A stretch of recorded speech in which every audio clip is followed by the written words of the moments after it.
다 군슈 다 순주님은 타마 차디어래. 가상 다음 재미는 딱 드리 Dzisiaj mamy ostatni dzień nauk Kadziugyńczy, tegorocznych nauk. Planowaliśmy mieć 6 dni nauk, ale było tylko 5, więc jedną sesję musiałam odwołać. Bardzo przepraszam. Dzisiaj jest ostatnia, 5. sesja. Więc to był krótki czas nauk tym razem. Dlatego mam nadzieję, że tej jesieni, jeżeli będzie czas, to chciałbym nadrobić trochę te nauki.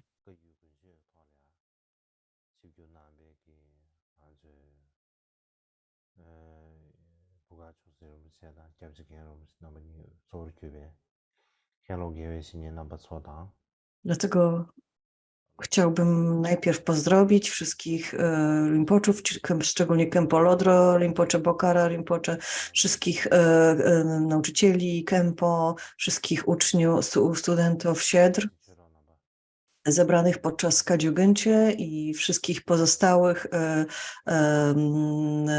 z pozostałą sangę klasztorną i świeckich oglądających przez internet na całym świecie. Wszystkim Wam życzę też Idelek.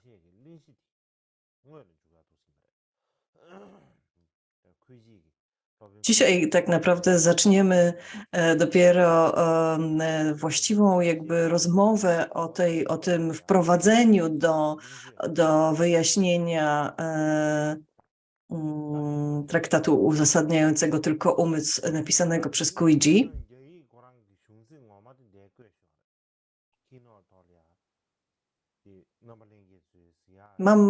Ja mam ten oryginał chiński, z którego korzystałem.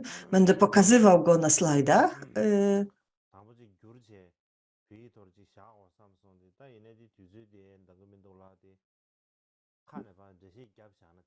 Myślałam, że przetłumaczę go na język tybetański, ale nie było do tego, nie było czasu, aby zrobić to tak dokładnie i poprawnie, dlatego pomyślałam, że lepiej będzie po prostu wyjaśnić to jakby słownie podczas wykładów znaczenie tego tekstu po prostu wyjaśnić, zamiast po prostu robić takie literackie, dokładne tłumaczenie na język tybetański. Więc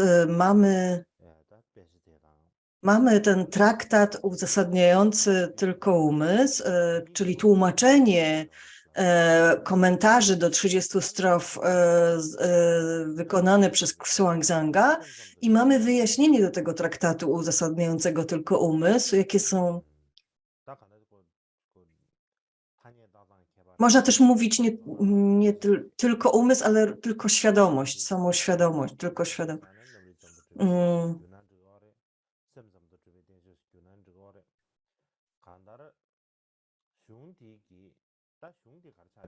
Kiedy tłumaczymy na język angielski, to możemy, czy na inne języki możemy właśnie tłumaczyć jako tylko umysł albo tylko świadomość. Więc to wyjaśnienie do traktatu uzasadniającego tylko umysł, to jest jakby komentarz do tych komentarzy przetłumaczonych na język chiński. Oczywiście traktat uzasadniający tylko umysł to są już komentarze do 30 strof, tak? Czyli rdzennym tekstem jest 30 strof Vasubandhu. Traktat uzasadniający tylko umysł to jest zbiór indyjskich komentarzy, czy też cytatów z indyjskich komentarzy do tego tekstu. Natomiast wyjaśnienie do tego traktatu to jest jakby kolejny komentarz, czy komentarz do tych komentarzy, czy też wyjaśnienie tych komentarzy, objaśnienie tego komentarza. I to właśnie mistrz Kuei napisał to objaśnienie. Tak naprawdę w języku chińskim określone to jest jako xu, czyli notatki mistrz Kuiji jakby robił, słuchając wyjaśnień do tych indyjskich komentarzy udzielanych przez głównego tłumacza, czyli przez Xuanzanga. Drugi wyraz, jakby drugi rodzaj komentarzy w języku chińskim to jest ji, czyli to są czyli takie notatki, które się wykonuje po to, żeby nie zapomnieć na przyszłość czegoś, tak? Czyli ten pierwszy to jest jakby zapis słów, które ktoś objaśniał, zapis tego wykładu Xuanzanga, a drugi to jest jakby jego własne Kuijiego notatki dotyczące tego, co usłyszał.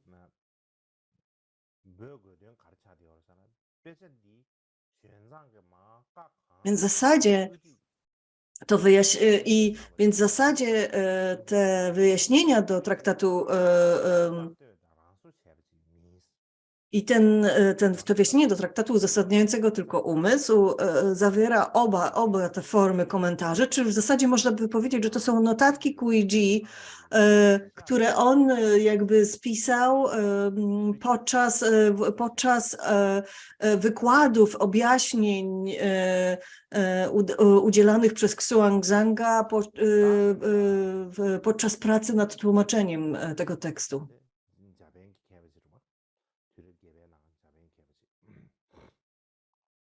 Jest taki mistrz japoński Zenshu z VIII wieku chyba.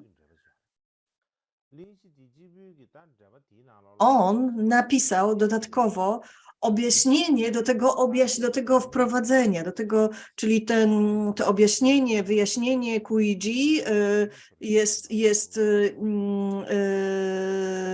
dość dużym tekstem i ten mistrz Zenshu napisał wyjaśnienie tylko do samego wprowadzenia. Tak?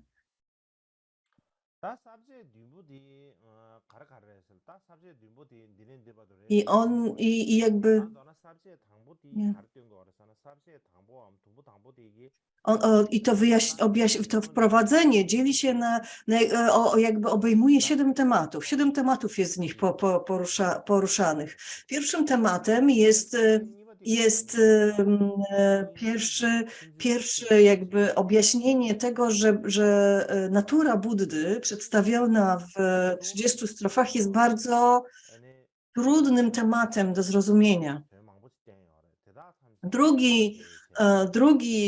Drugą rzecz, którą jakby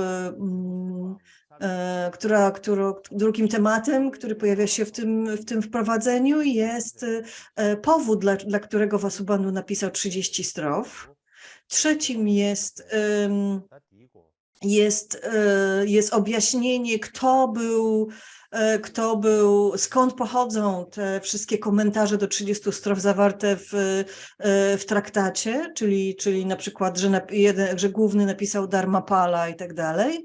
Czwarty paragraf dotyczy tego, jak te komentarze były tłumaczone przed Xuanzangiem i jak one zawierały błędy. Piąty dotyczy tego, jak powstało tłumaczenie Xuanzanga i jak ono jest wolne od błędów.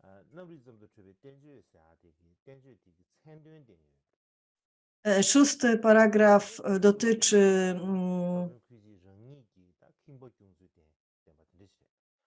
is an expression.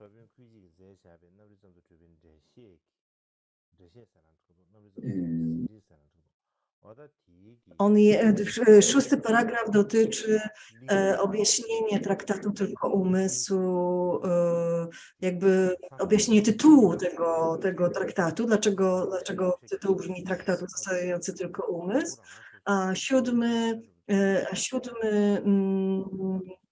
paragraf jest jakby takim osobistym jakby wyrazem życzeń i mistrza Kuiji, tak jakby końcowym. Więc będziemy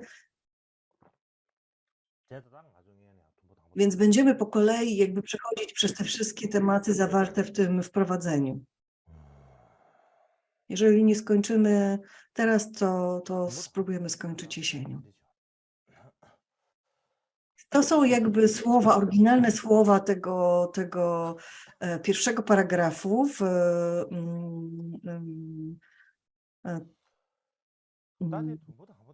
tego wstępu, tego wstępu.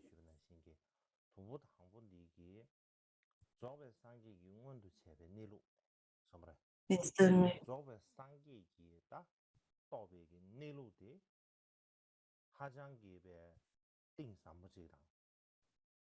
Tene 가쇼에 뽑을 거 아이마. 텐데지 땡겨. And just 다디 게이드 마 사지 말로. Więc tak jak powiedziałem wcześniej, pierwszy paragraf mówi o tym, że natura Buddy jakby opisana w 30 strofach jest bardzo trudnym tematem. Trudnym tematem do pojęcia, do zrozumienia. 切以六位精微，知象义而全理。二篇玄妙，借猛烈以探机。况乎非有非空，悉全变于言体之外，不生不灭，觉名相于常寂之今。智觉迥照其宗，将胜独真其载。无言之言封今，涛岁才而月选。非有之有波腾，占悠张而海峻。匪主具体灵智，眼则勾深，则空性了义，几乎悉矣。大家听这是真大道理，真大道理才能大家在。 Więc jego świątobliwość przeczytał właśnie ten pierwszy paragraf, więc tak on brzmi.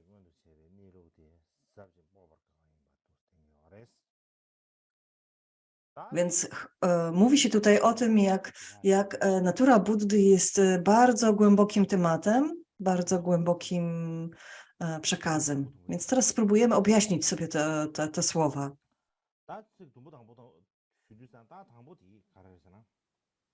Więc pierwsze zdanie mówi o tym, 切以六位精微，知象义而全理。二篇玄妙，借猛烈以探机啥的么的。大抵搞的点个大当部的切以六位精微知象义而全理是那就搞的时候的是呢。 więc o czym mówi to zdanie? Jak to wytłumaczyć w takim zwyczajnym, codziennym językiem? W owym czasie, czyli jak rozumiem, za życia Luigi, it's actually this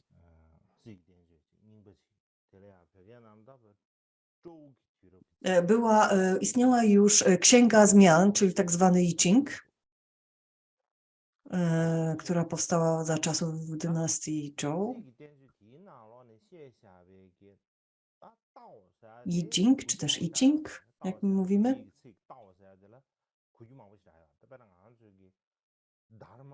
I ona uczy jakby z tego słowa Dao. Czym jest Dao? Tak, to słowo Dao w języku chińskim ma bardzo wiele różnych znaczeń. Podobnie jak w języku w sanskrycie czy w tybetańskim słowo Che, czyli Dharma, ma bardzo wiele znaczeń, tak samo Dao ma bardzo wiele różnych znaczeń.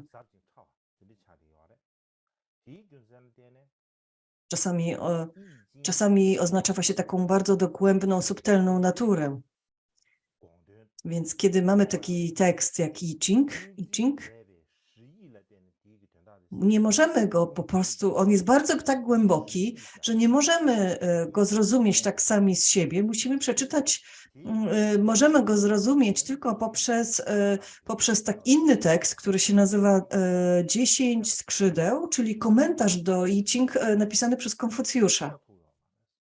Inaczej my, jako zwyczajni ludzie, nie bylibyśmy w stanie w pełni zrozumieć sensu, znaczenia Księgi Zmian, czyli I Ching.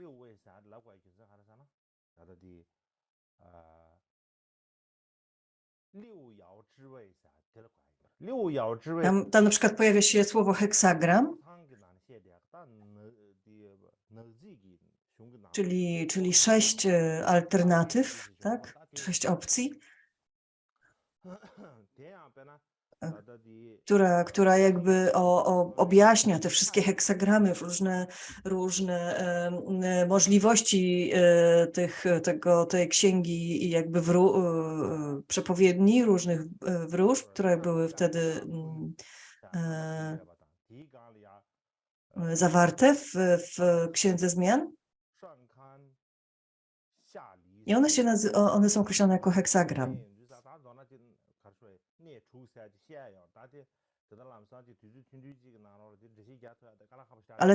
Ale też w księdze pojawia się jakby 6 różnych sekcji, tak? 6 głównych jakby sekcji omawiających jakby 6 i jakby podzielona jest na 6 części również ta cała księga.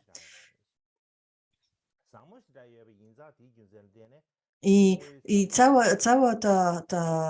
ten komentarz jakby Konfucjusza jakby objaśnia, że wszystkie te 6 części, czy ten cały heksagram jest niezwykle głęboki, bardzo subtelny, ma bardzo subtelne, ale głębokie znaczenie.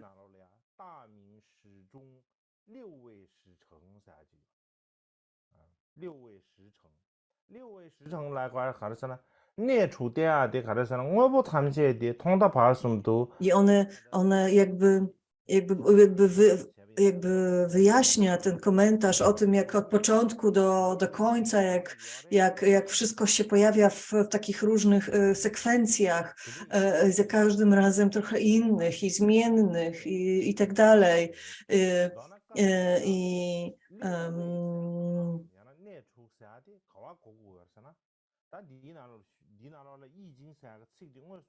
Więc jakby dlatego ta cała księga jest podzielona na te 6 różne części. W zasadzie nie mówi się nam nawet o I Ching,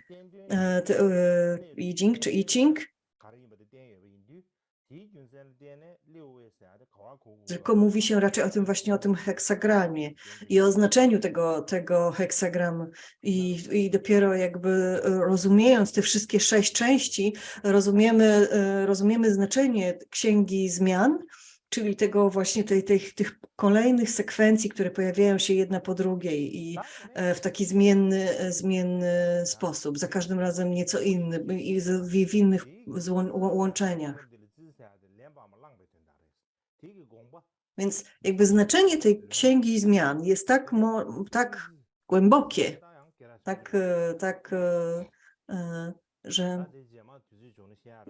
że Konfucjusz, który był już wtedy bardzo znany, znanym myślicielem, bardzo znanym filozofem w tamtym czasie, musiał napisać jakby cały komentarz do tej Księgi Zmian, i właśnie ten jego komentarz to był zatytułowany Xi, czyli 10 skrzydeł.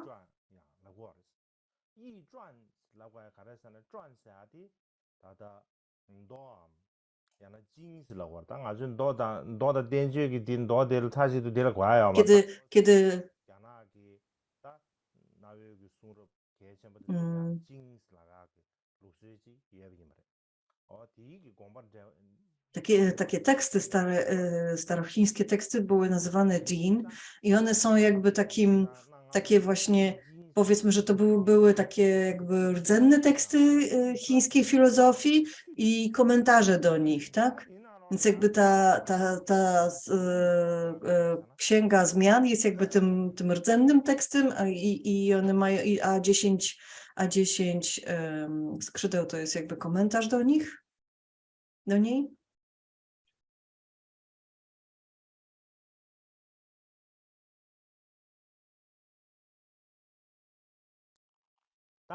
说明的控制在下边个十亿，那我到底哪落来啊？别那团转啥的，相转啥的。 Kiedy wszyscy wówczas znali właśnie ten komentarz Xu tego Konfucjusza do Księgi Zmian, on objaśnia te wszystkie całe znaczenie, tekst, wszystkie heksagramy, objaśnia słowa, znaczenie tego tekstu.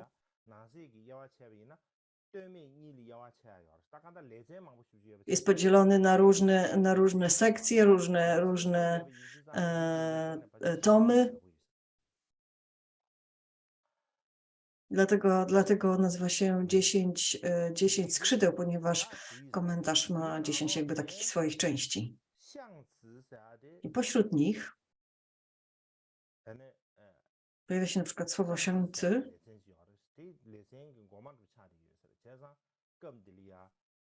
czyli jedna z takich wcześniejszych części Księgi Zmian, tak to rozumiem? Xiangyi.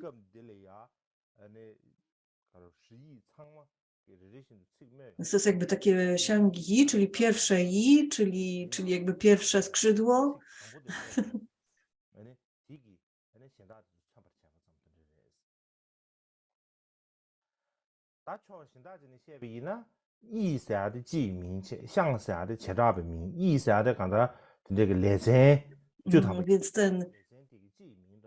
Więc można powiedzieć, że yi to jest jakby takie ogólne słowo na te części Księgi Zmian, i xiang to jest jakby kolejne sekcje i tak czy inaczej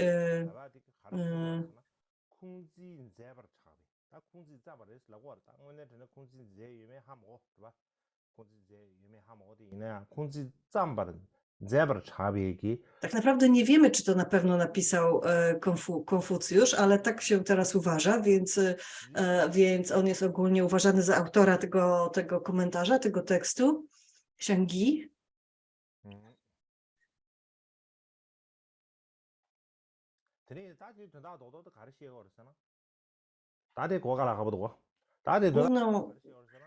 Tak czy inaczej, chodzi tutaj o to, że jakby samą Księgę Zmian bardzo znaną w starożytnych Chinach już wówczas, to była bardzo znana księga jakby przepowiedni i na niej opiera się również astrologia chińska i tak dalej. Więc to był bardzo ważny tekst w historii Chin, jak wszyscy wiemy. Ona już była znana za czasów Guizhi, Xuanzanga i wszyscy znali również komentarz Konfucjusza. I wszyscy dobrze wiedzieli, że samą Księgę Zmian, po prostu gdybyśmy otrzymali ją do ręki, nie sposób było jej samej po prostu zrozumieć. Trzeba mieć do tego komentarz, trzeba mieć do tego nauki. Zwyczajni ludzie nie byliby w stanie zrozumieć za bardzo zawartości tej księgi.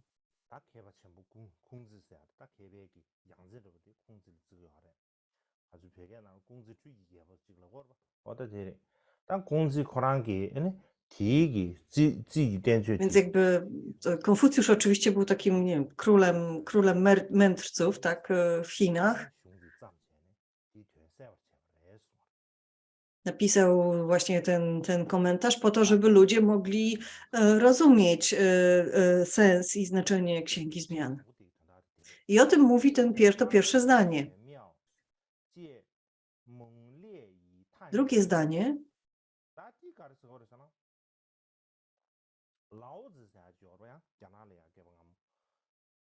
Drugie zdanie dotyczy drugiego tekstu i dotyczy tekstu napisanego przez Lao Tse, Tao Te Ching.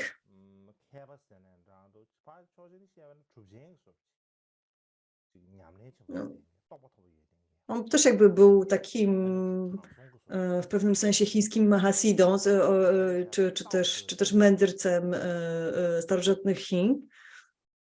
On napisał inny tekst, który się nazywa Tao Te Ching.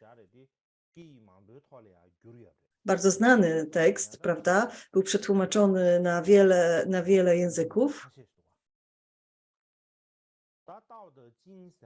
Nawet w języku tybetańskim było kilka tłumaczeń tego tekstu. Więc to był naprawdę bardzo znana księga, bardzo znany tekst całych, nie tylko w Chinach i na świecie.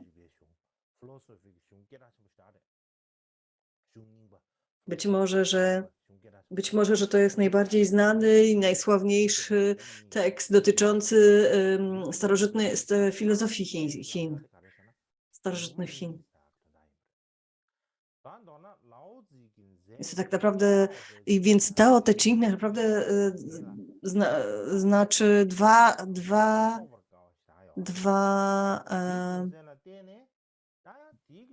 rozdziały.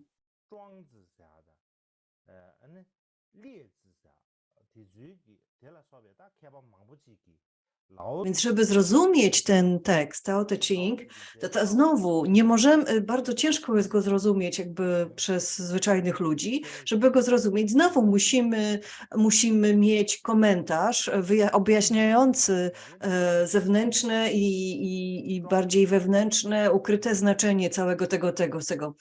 I komentarz do tego tekstu Tao Te Ching był napisany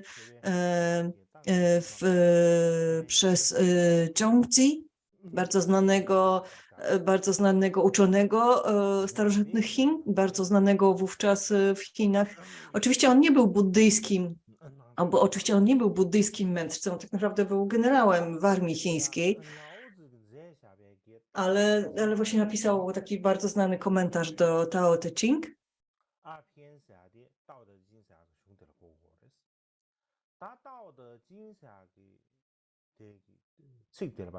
Kiedy mówimy o tych właśnie, jeżeli Dao, co znaczy Dao? Dao to jest właśnie to słowo o wielu różnych znaczeniach, bardzo takiej subtelnej natury.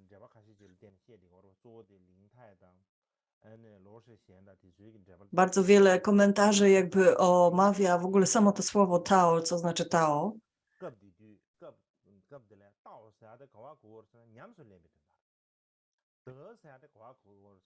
Więc według wielu komentarzy Tao znaczy praktyka.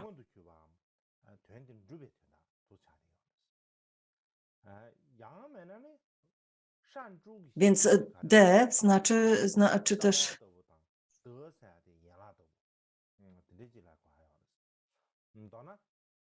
ND znaczy znaczenie tej praktyki, czyli takość. Albo inne komentarze mówią o tym, że Tao znaczy jakby korzeń, natomiast D znaczy gałęzie, rozgałęzienia. Istnieje wiele różnych jakby objaśnień do tego tekstu, ale to wszystko jakby znaczy, że te objaśnienia były konieczne. One są konieczne do tego, żeby ten tekst rozumieć. Więc to są...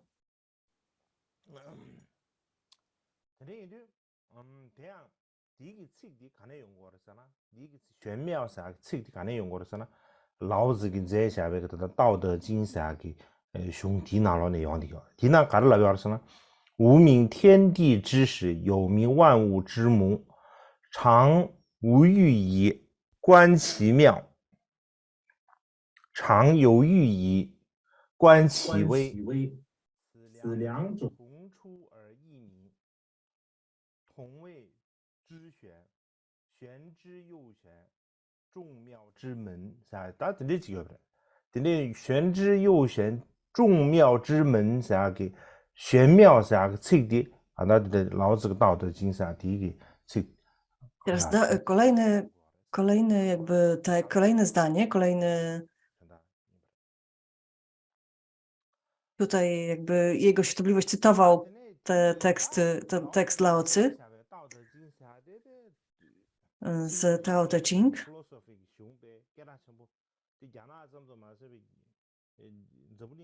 I oczywiście ten tekst jest bardzo znanym tekstem w Chinach, ale też na całym świecie. To jest bardzo dogłębny, bardzo znany tekst filozoficzny, więc aby go zrozumieć, wielu chińskich filozofów napisało komentarze do tego tekstu. Pomiędzy nimi najbardziej znanym był Zhangzi, tak jak już wspomniałem, Zhangzi.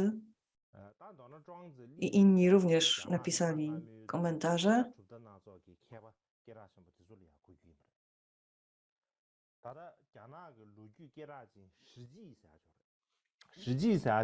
To byli bardzo jakby znani, starożytni chińscy uczeni. Jest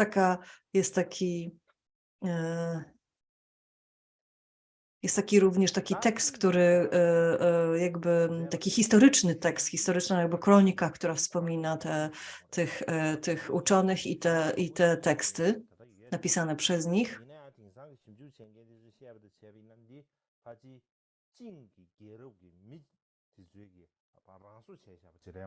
Jest tam bardzo wiele o Konfucjuszu, jest tam bardzo wiele o Lao Tse, bardzo dużo o tych komentatorach, o tych uczonych, którzy napisali komentarze do tych tekstów.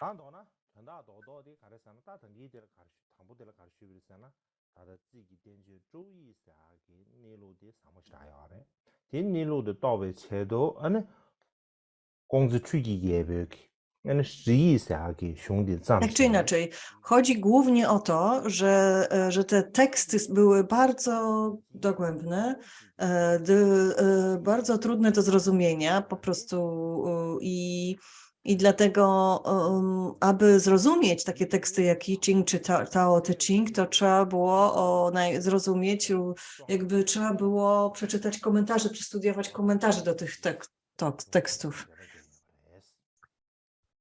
I to było już jakby jasne za czasów Xuanzanga i Kuiji.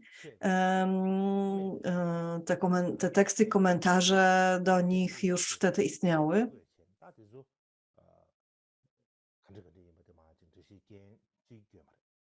Więc jakby Kuiji jakby posłużył się przykładami tych bardzo znanych tekstów, żeby powiedzieć, że pewne teksty wymagają komentarzy.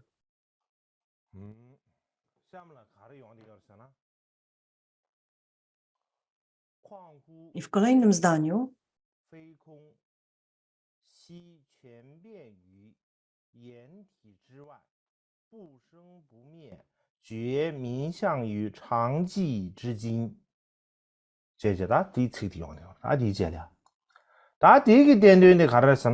więc to jest kolejne zdanie. Ono mówi o tym,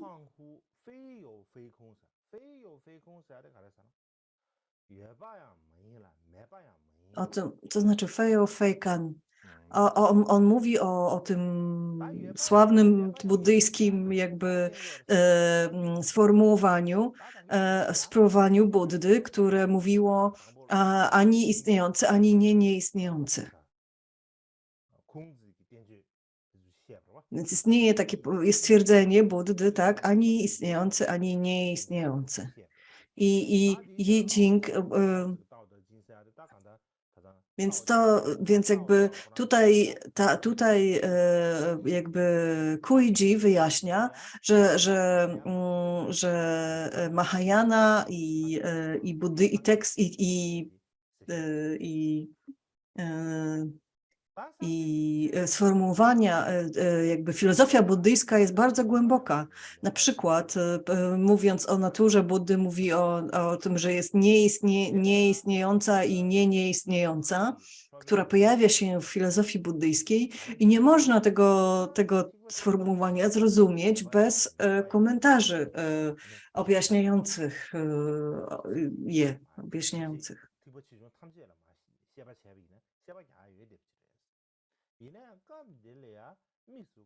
Więc wszystkie szkoły buddyzmu objaśniają to sformułowanie.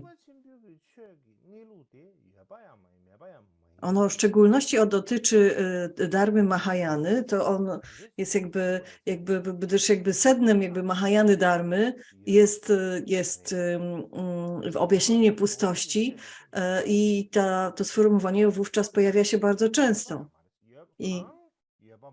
ono jakby oznacza, że wyobrażone zjawiska nie istnieją, ale są od siebie zależne, dlatego nie są zupełnie nie jest tak, że one zupełnie nie istnieją, że one zupełnie nie istnieją.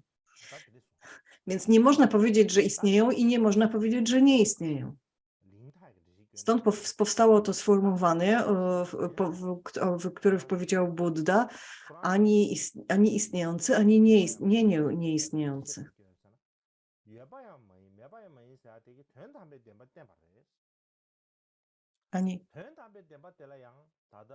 To również znaczy, że ostateczna prawda, z punktu widzenia jakby ostatecznej prawdy,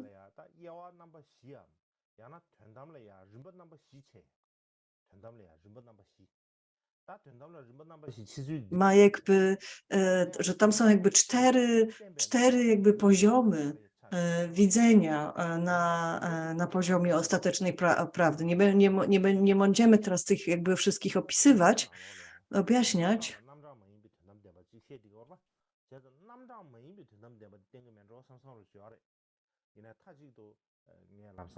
Więc na przykład w Madhyamace mówi się o określonej i nieokreślonej pustości, na przykład, czyli i tak czy inaczej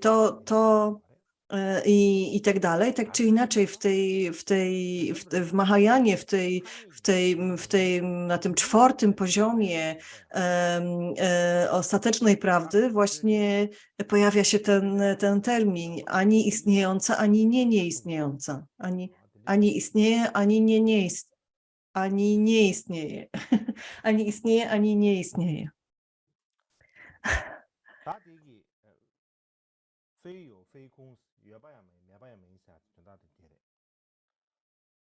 Więc to fei fei kung w tym po chińsku właśnie dotyczy tego sformułowania. To nie jest. Więc ten termin, to sformułowanie pochodzi oryginalnie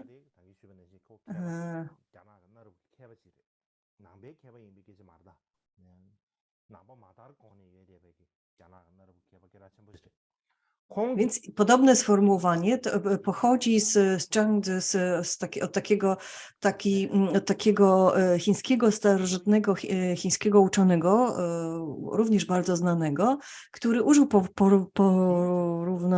podobnego sformułowania w swoim tekście filozoficznym.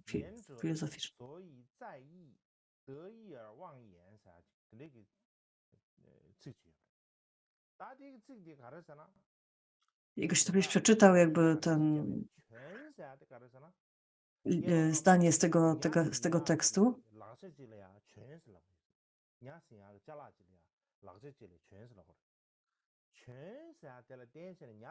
Jest tak jak w starożytnym był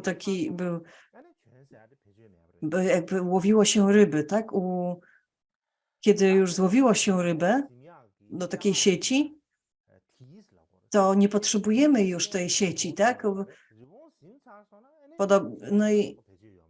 Podobnie kiedy łapiemy konie, to używamy lasa. Kiedy już złapiemy konia, nie potrzebujemy tego lasa, tak? Ono było potrzebne tylko tymczasowo. Podobnie jak ta sieć do łapania, do łowienia ryb jest, czy też wędka jest potrzebna tylko tymczasowo. I jakby ten uczony jakby wyjaśniał, że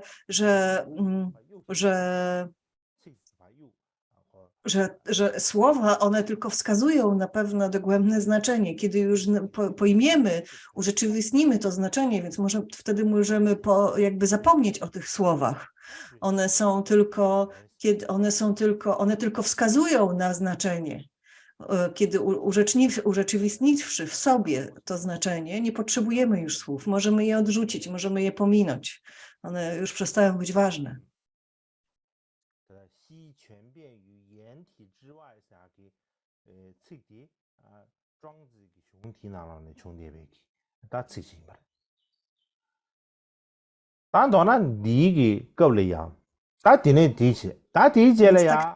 Takich tego rodzaju objaśnienia znajdują się na przykład w komentarzach do I Ching i w komentarzach do Tao Te Ching, kiedy mamy takie bardzo jakby dogłębne sformułowania i one potrzebują komentarzy.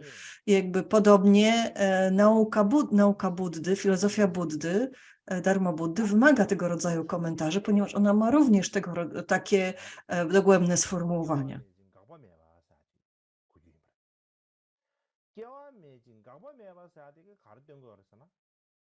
Podobnie na przykład objaśnia się termin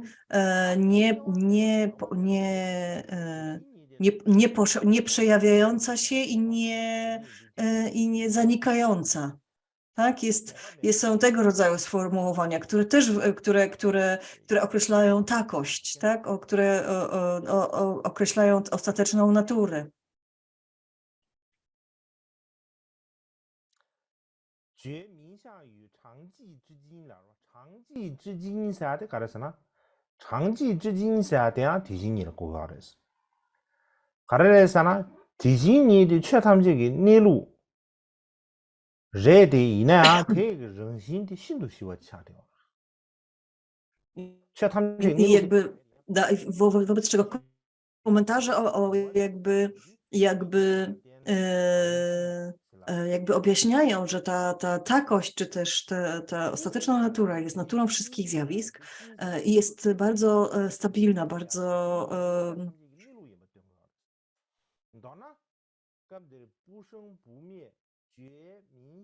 że one jakby określają naturę wszystkich zjawisk.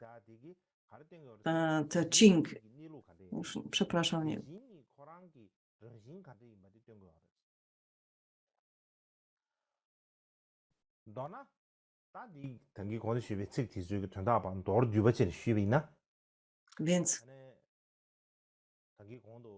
Więc kiedy mówimy o znaczeniu tych wszystkich tekstów i tych wszystkich dogłębnych sformułowań, na przykład jakie znaczenie ma I Ching, i że Konfucjusz musiał je objaśniać w swoich 10 skrzydłach, albo Tao Te Ching była bardzo, bardzo dogłębna, miała bardzo dogłębne, subtelne znaczenie i musiało powstać wiele komentarzy objaśniających to znaczenie. I oczywiście z punktu widzenia buddyzmu to są światowe filozofie, światowe teksty. One z punktu widzenia Dharmy Buddy nie mają żadnego znaczenia, mają niewielką wartość.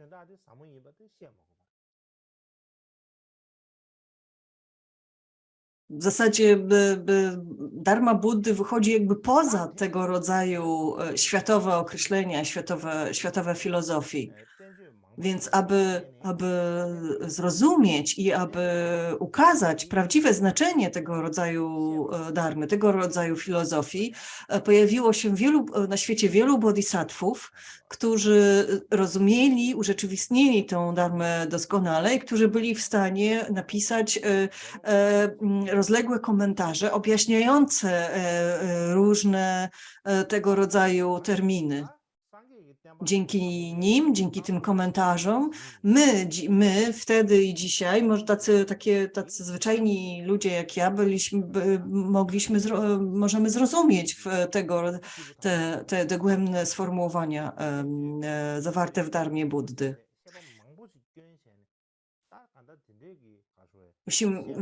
Wielcy bodhisattwowie, wielcy uczeni napisali wiele komentarzy, wiele wyjaśnień do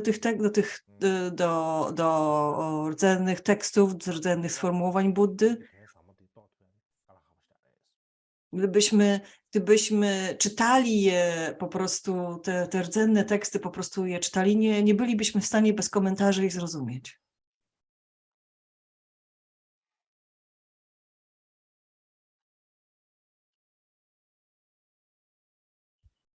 A ty nam motun shubi na.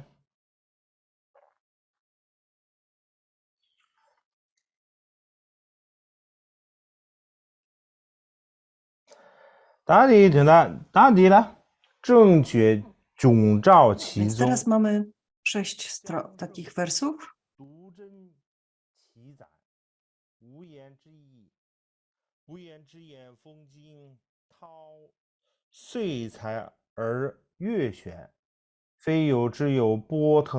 波腾，占幽章而海郡是老的，大地段大的卡的是哪边呢？大当我的了知觉噻，说知觉噻的搞个是呢，三个口要。 Co to znaczy? Jujue, te pierwsze słowa, znaczy Buddha. Buddha urzeczywistnił naturę Buddy, urzeczywistnił naturę wszystkich zjawisk. Dlatego mówi się Jue, czyli przebudzenie, oświecenie. Dlatego Buddha po chińsku znaczy Jujue, czyli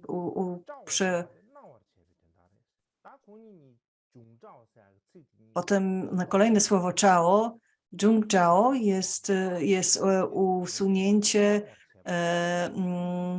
z daleka wszystkich wątpliwości i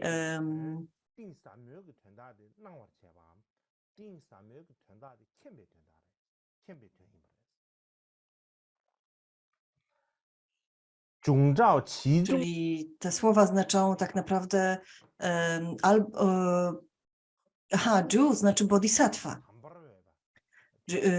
Juzhong znaczy bodhisattva, czyli ktoś, kto z daleka objaśnia znaczenie dharmy.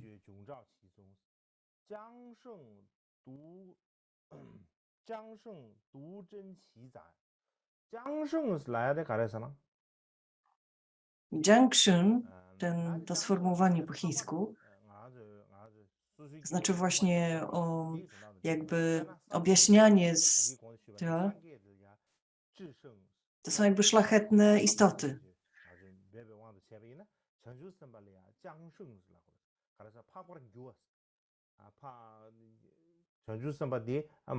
Czyli tak naprawdę to sformułowanie po chińsku znaczy ktoś, kto staje się szlachetny. Tak naprawdę oni nie są szlachetni, tylko ktoś, kto są jakby na drodze do szlachetności, tak? Stają się, czyli ktoś, kto staje się szlachetny.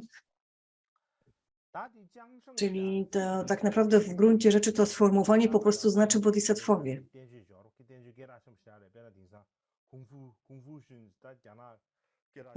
Podobnego słowa używa Konfucjusz w swoim tekście.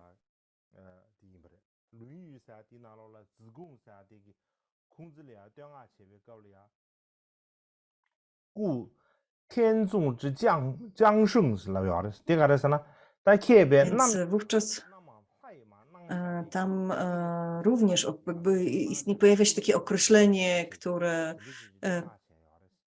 osoby, która jest zesłana przez niebiosa, która jest warta czci.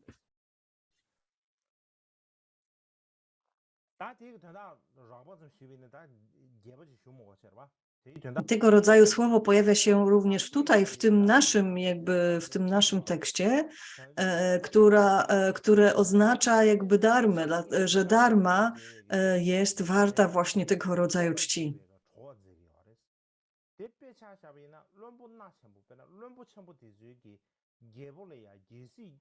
I tutaj jakby bodhisattwowie są porównywani do ministrów w Wielkim Królestwie.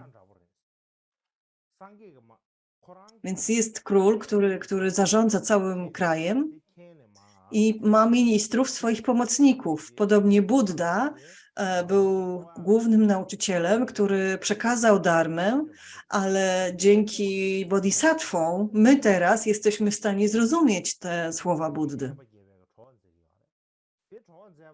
To bodhisattwowie objaśnili znaczenie dharmy, byli takimi właśnie pomocnikami i tak jak w tym tekście, w tym przykładzie, byli takimi ministrami swojego króla, tak?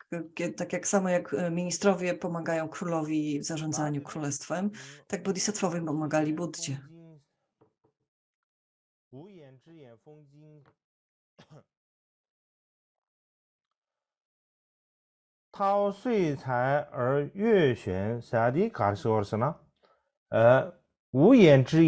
Następna linijka mówi. Mówi używa takich słów, które oznaczają wyrażanie niewyrażalnego. Czyli tutaj chodzi o objaśnianie dharmy Mahayany, o wyrażenie dharmy Mahayany.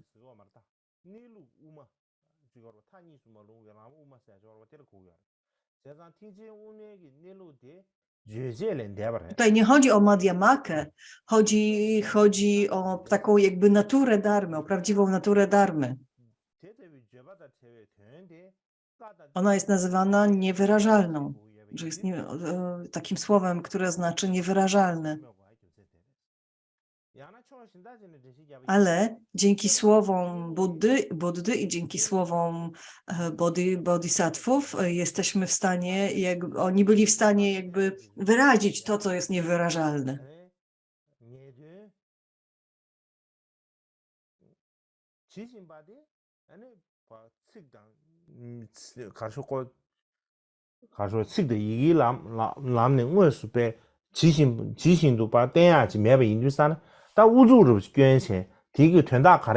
Ponieważ nie możemy wyrazić prawdziwego, ostatecznego znaczenia dharmy, czy natury umysłu, w zasadzie to, co Buddowie, jakby bodhisattwowie starają się wyrazić, jest jakby oni tylko jakby starają się zilustrować tą naturalną, tą prawdziwą naturę, ostateczną naturę.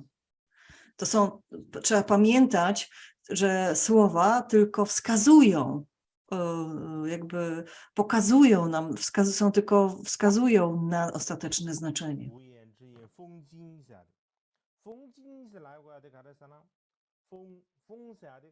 Następne słowo, czyli Fengjin,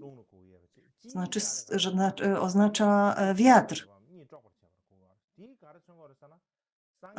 I kolejne słowo oznacza przebudzanie ze snu.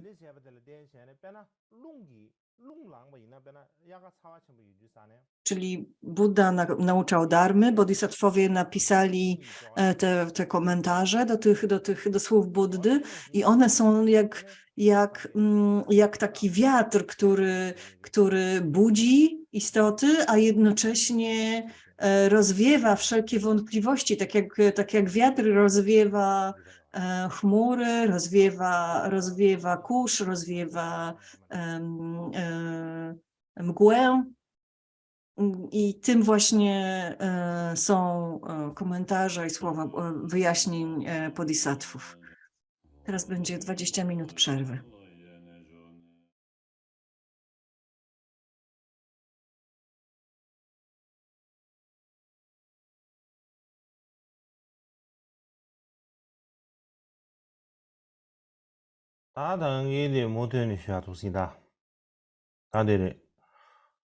Więc będziemy kontynuować jakby wyjaśnienie dalej tej zwrotki, tej strofy.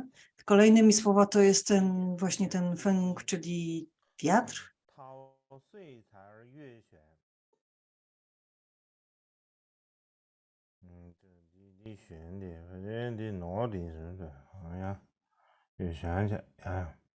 Tutaj mamy błąd. Muszę poprawić.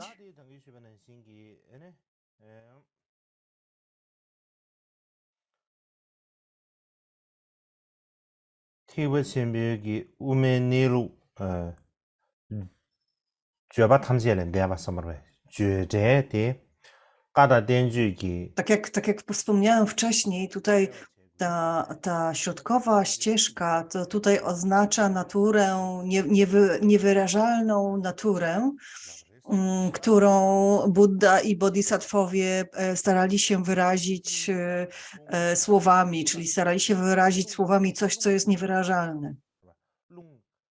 Czyli na przykład tutaj pojawia się słowo jin, gdzie, czyli feng, czyli feng jin,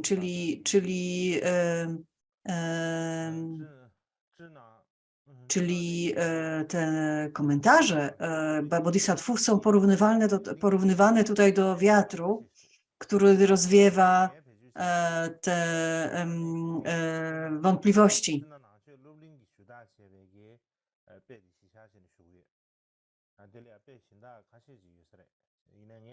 Oczywiście tutaj ta edycja tego tekstu, którą ja mam, pochodzi z Chińskiego Instytutu Buddyjskiego i tam właśnie pojawia się to słowo jing, którego nie ma w innych wydaniach chyba. I to słowo jing oznacza, że Buddha nauczał dharma, a bodhisattwowie pisali komentarze. I te komentarze były takim wiatrem, który budził istoty ze snu.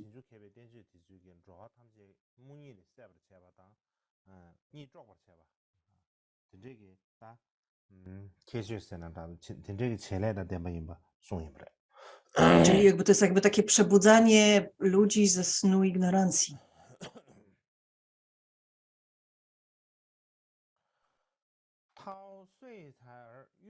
Potem pojawiają się inne słowa, Tao Sui. To słowo Tao znaczy ukryty, a Sui znaczy dogłębny.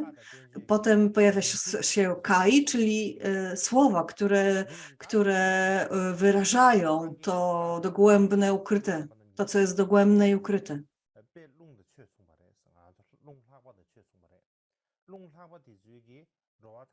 Więc tak jak powiedziałem, te słowa Buddy i komentarzy są jak taka chłodna bryza, która nas budzi, bo pomaga nam obudzić się ze snu, albo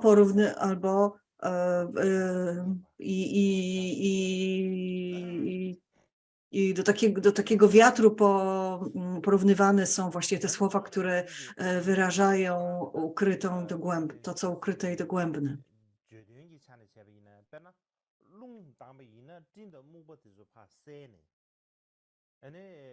Więc kiedy mamy ten wiatr, on również usuwa wszelkie chmury i mgłę, dzięki czemu na przykład możemy widzieć księżyc na niebie. Na przykład księżyc może być zasłonięty chmurami i mgłą i wtedy taki wiatr rozwiewa te przeszkody, dzięki któremu widzimy znowu ten księżyc. Podobnie słowa dharmy i słowa komentarzy są porównywane do tego właśnie wiatru, który rozwiewa wszelkie przeszkody w zrozumieniu, w ujrzeniu prawdziwej natury i prawdziwego znaczenia.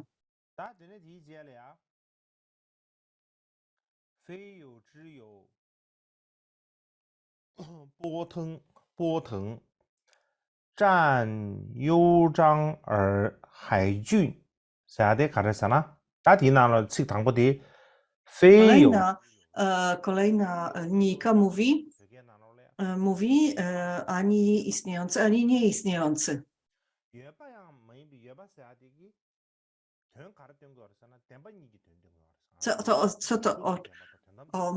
To tak naprawdę uczy dwóch prawd. Prawdy relatywnej, prawdy ostatecznej. Czyli wszystkie zjawiska, które pojawiają się w życiu, nie istnieją tak naprawdę, ale pojawiają się w naszym umyśle. Wydają się prawdziwe i realne, ale nie istnieją w taki rzeczywisty sposób, tak jak je postrzegamy, relatywnie postrzegamy. Ale jednocześnie nie jest tak, że one w ogóle nie istnieją, tak jak kwiaty rosnące na niebie albo rogi zająca. Tak? O takich rzeczach takie rzeczy można sobie wyobrazić, ale one nie istnieją, więc tutaj nie o takie nieistnienie chodzi. Więc te słowa istniejący i nieistniejący nie powinno się ich rozumieć w taki konwencjonalny sposób. Trzeba to rozumieć w ten sposób, że natura wszystkiego wykracza poza istnienie i poza nieistnienie. Szczególnie kiedy mówimy o istnieniu i nieistnieniu i to są tylko symbole, to są tylko jakby słowa, które są wykorzystywane, ale które mają wskazywać na tą prawdziwą naturę, a nie tak, że one jakby, że to jest jedyny sposób, aby tę naturę opisać, tak? To jest jeden ze sposobów wskazywania tej natury. Więc tutaj w tym przykładzie, w tym wstępie właśnie używa się tego terminu istniejący i nieistniejący po to, żeby pokazać tą ostateczną naturę. To jeden z tych terminów, który wymaga objaśnienia poprzez komentarze. Więc w tym przypadku ten tekst mówi, że to wskazuje, ten termin wskazuje na dwie prawdy.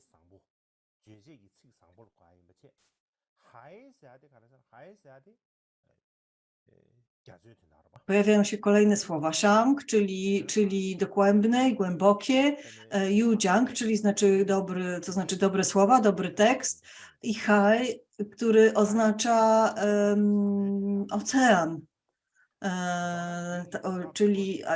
A kolejne słowo, Jun, znaczy dogłębne. Jakie jest znaczenie takiego wersu? A to, że komentarze i te wyjaśnienia wielkich mistrzów, wielkich bodhisattvów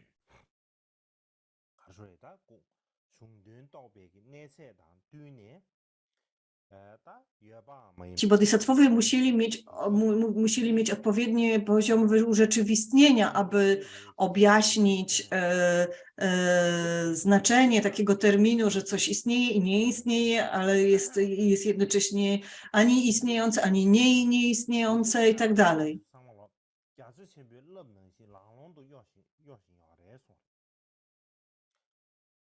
Że dalej tekst wyjaśnia, że to znaczenie jest jak wybrzuszenia na oceanie. Czyli kiedy my jesteśmy nad oceanem, widzimy bardzo duże fale, które wypływają z oceanu, to możemy to jakby wskazuje, że ocean jest bardzo głęboki, że ta woda jest bardzo głęboka, ponieważ fale, które się z niego wyłaniają, są bardzo duże, kiedy fale nie są bardzo duże, wówczas można mniemać, że woda, to morze, jezioro, ocean nie jest zbyt głębokie. Czyli po falach możemy ocenić, patrząc na fale, możemy ocenić głębokość tego oceanu. Podobnie jest z komentarzami do nauk Buddy.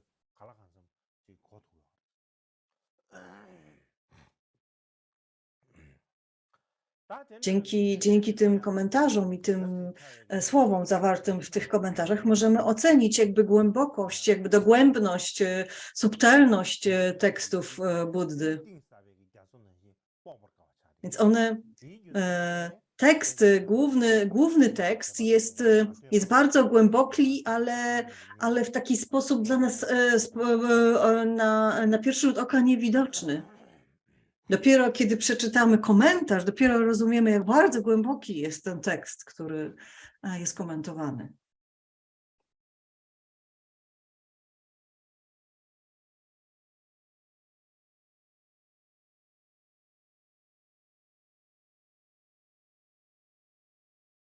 Czyli znowu te fale są komentarzami, tak? Komentarze są porównywane tutaj w tej analogii do fal oceanu.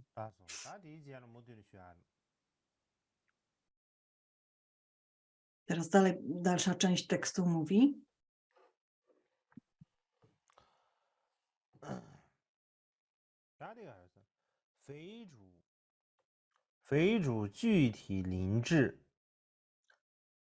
眼则勾深，则空性了义，几乎悉矣。大家가르쳐서는非常的 To zdanie objaśnia. Tam jest to są takie słowa, które fej, tak? To jest tak jakby negacja. Jung ma dwa różne znaczenia.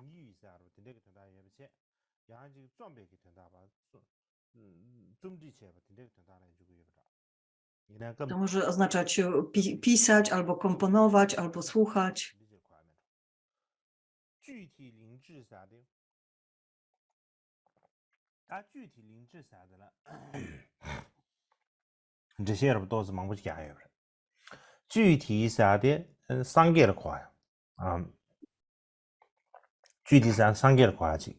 Więc kolejne słowo oznacza Buddę. Istnieją i różne jakby objaśnienia tego słowa. Można, ale można to słowo rozumieć jako Buddę, gdyż Buddha ma jakby swoje własne jakby właściwości.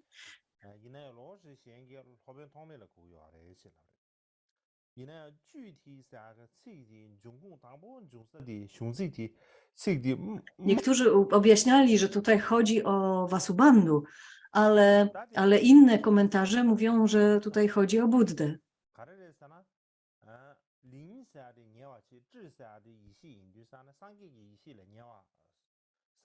Kolejne słowo znaczy Linji, czyli takie wielkie istoty, czyli bodhisattwowie.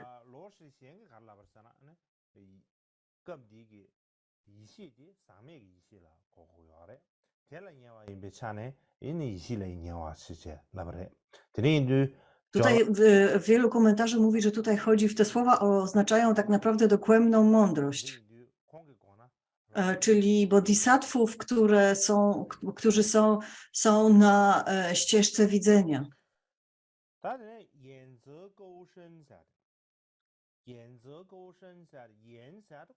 Potem kolejne słowa, Koshin,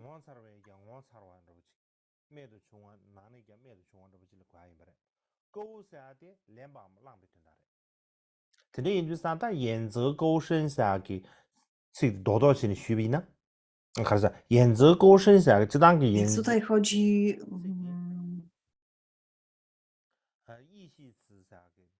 Jędzo Goshin, pojawia się taka fraza, tu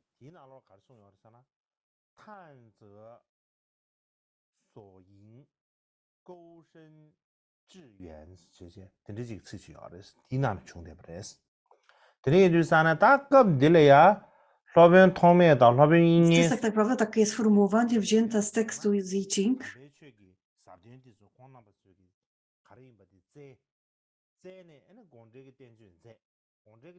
I one oznaczają, że Asanga i Vasubandhu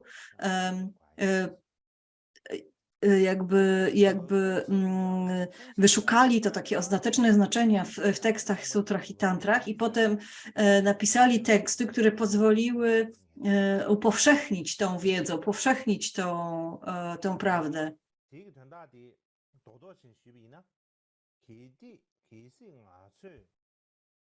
Ogólnie możemy to objaśnić w ten sposób.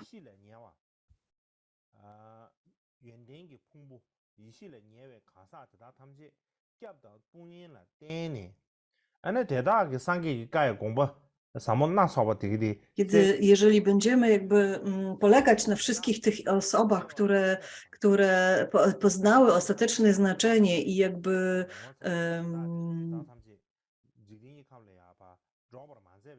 zrozumiały prawdziwą, jakby dogłębną naturę tych tekstów, które objaśniały, gdyby te szlachetne istoty nie objaśniły, nie napisały komentarzy do tych tekstów, to nigdy prawda o filozofii tylko umysł, czy w ogóle o ostatecznym znaczeniu słów dharmy, słów Buddy, by nigdy się nie upowszechniła, bo istniałoby zagrożenie, że praktycznie by zanikła, bo nikt by w gruncie rzeczy, nawet gdyby te teksty przetrwały, nikt by ich nie zrozumiał, lekceważył.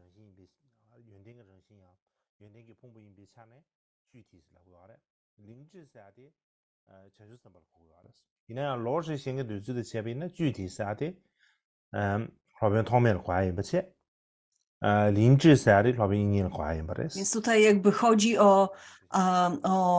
tutaj jakby wygląda na to, że w niektóre komentarze jakby wskazują, że tutaj chodzi właśnie o Vasubandhu i Asangę, nie o jakichś tam bodhisattvów, tylko konkretnie o Vasubandhu i Asangę, którzy właśnie i jakby tutaj jakby wskazuje się na to, że gdyby oni nie napisali tych swoich tekstów, to nikt by później nie pojął i nie upowszechniał dharmy Buddy.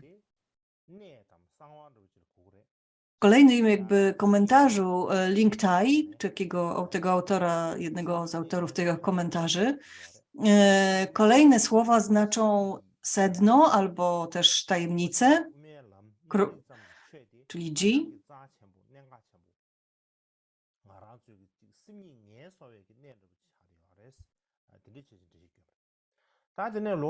Czyli chodzi o to, że znaczenie Mahayany jest bardzo sekretne, bardzo tajemne i bardzo, bardzo dogłębne.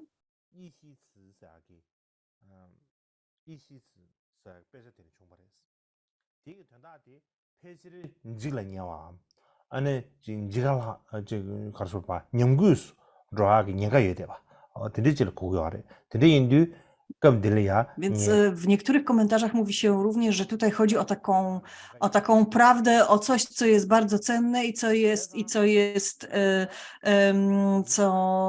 czemu grozi zatracenie, czemu grozi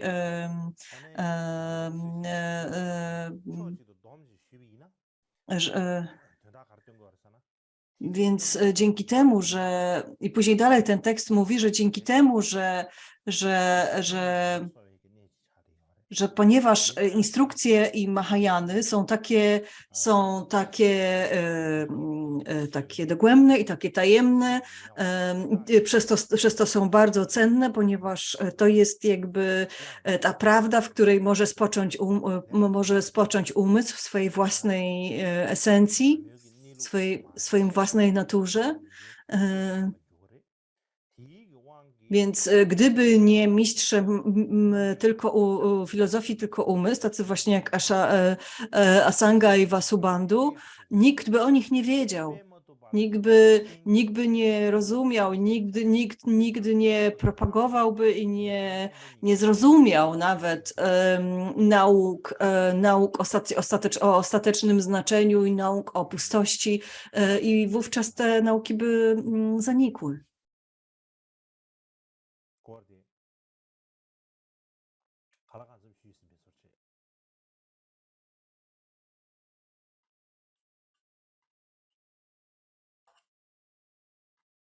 Więc to było jakby objaśnienie pierwszego paragrafu wprowadzenia do komentarza.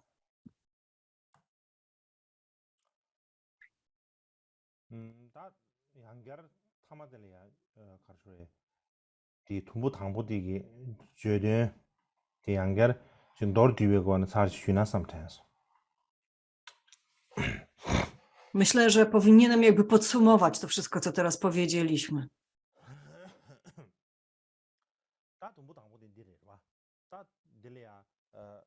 Więc to jest ten pierwszy jakby paragraf.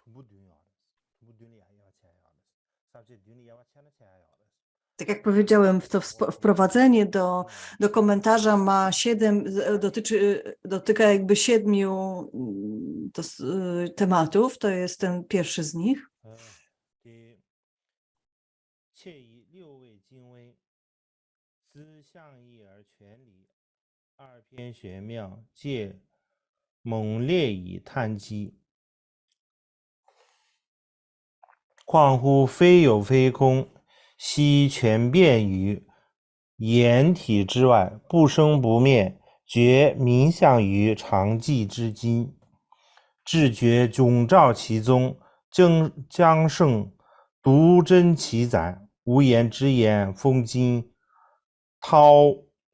遂才而越选，非有之有波腾，占幽章而海峻，肥竹具体灵智，眼则勾深，则空性了义，几乎悉矣。大这个传达到这不的，到对你虚比呢？周易，Więc krótko mówiąc, jakby główne znaczenie tego pierwszego paragrafu jakby wskazuje, że na Księgę Zmian I Ching oraz Tao Te Ching i na to, że te dwie księgi były bardzo trudno zrozumieć, dlatego uczeni tacy jak Konfucjusz i inni napisali teksty, które pozwalają nam zrozumieć dokładne znaczenie tych ksiąg.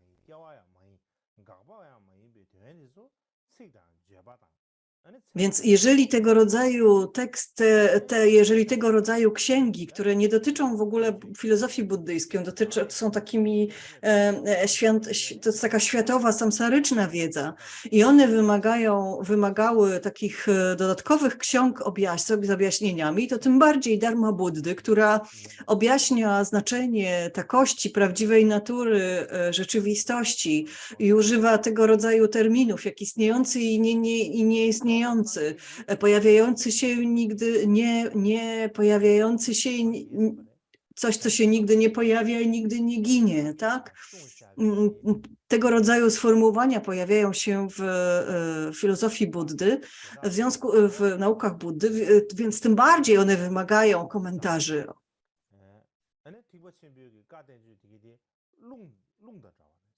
Dlatego tacy pomocnicy Buddy, bodhisattwowie, napisali wielkie komentarze do tych nauk, które porównywane są tutaj do wiatru, który rozprasza chmury, rozprasza mgłę, pozwala widzieć jasno na przykład księżyc śniący na niebie, a jednocześnie jest taką chłodną bryzą, która budzi śpiące istoty. Podobnie znaczenie dwóch praw jest tak głębokie, i pokazuje, że znaczenie dwóch praw jest tak głębokie, jak głęboki jest ocean. I jakby też te komentarze są porównywane do fal na oceanie, im wspanialsze komentarze, im większe te komentarze, tym bardziej to wskazuje na to, jak głęboki jest sam ocean. I podobnie a poza tym dzięki tym komentarzom nie bylibyśmy w stanie nigdy zrozumieć nauk Buddy, zrozumieć tych oryginalnych słów Dharmy, a komentarze je dokładnie objaśniają ich znaczenie, pozwalają nam, pokazują nam sedno Dharmy, pokazują nam, jak umysł ma spoczywać w tym sednie, w tym dogłębnym znaczeniu, dzięki czemu gdybyśmy nie mieli tego rodzaju komentarzy, wówczas Dharma Mahayany i Dharma filozofii tylko umysłu by kompletnie zanikła, nie byłaby upowszechniana. Więc na tym kończymy dzisiejsze nauki. Teraz będą jakby modlitwy, dedykacje, potem ofiarowanie mandali i takie końcowe ofiarowanie mandali.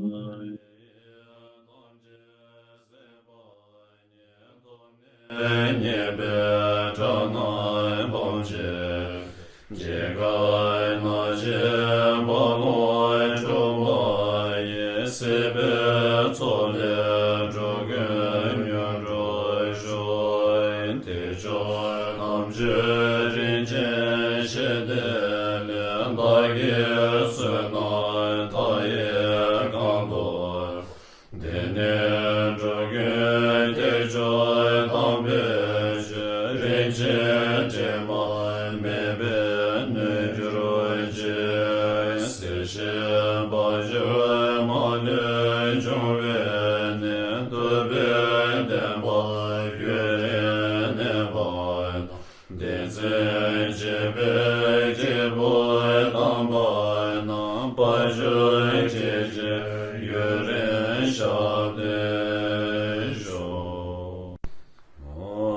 拉手大的面这的也就对。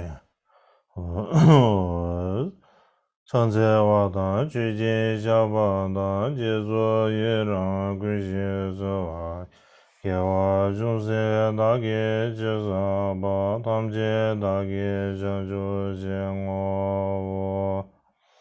常在瓦当举进小巴当解作也让归些做外。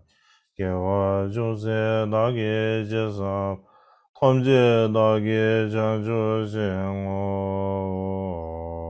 常在我当去接小巴当解说也让归些说，给我就是大概介绍吧，他们这大概讲究些我。所以必须出现面多张，这是为领先人的眼板的。上个新对美的表演，这个男大型，绝不说我们古罗人那们的康尼亚大亚美。你前面这上坡的北北，强着浪拉把见面就，对son的些公巴大巴当西不来民主西不来民呢，南瓜两边着南着我说，老马公哥们上拉索的，就多古些人拉索。这里他心给了所的拉马当着外面不行也了，今年路面工作早送开不了钢琴广播前人谁计算着满古路边嘛，所的所都当下些工马路面用所就不了经验了，你的着那么三十老板。今南中主编军经验，俺们这边没说的样呢，啥路阶段那种就不，这是说老年没住宿，确实没你们刚进这些，啥用没着就新基本上开不了电脑这边他妈说刚进中的女子人他。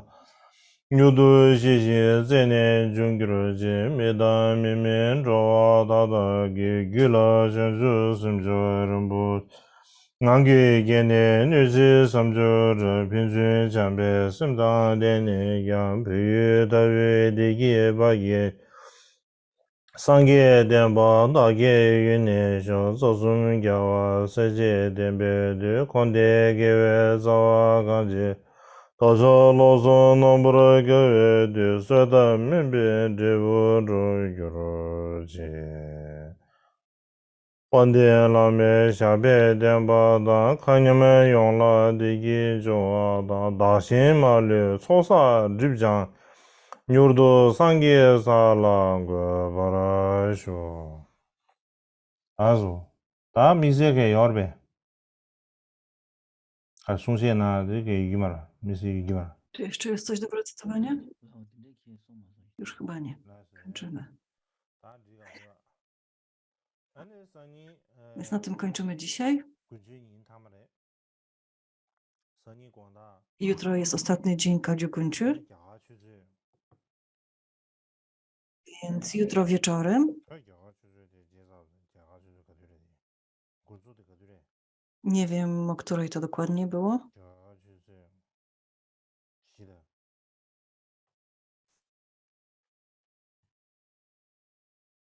będzie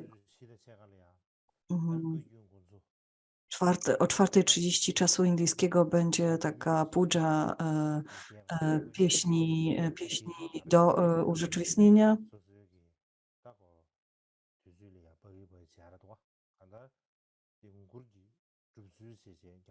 Można to zrobić w krótszy lub dłuższy sposób, jak wolicie.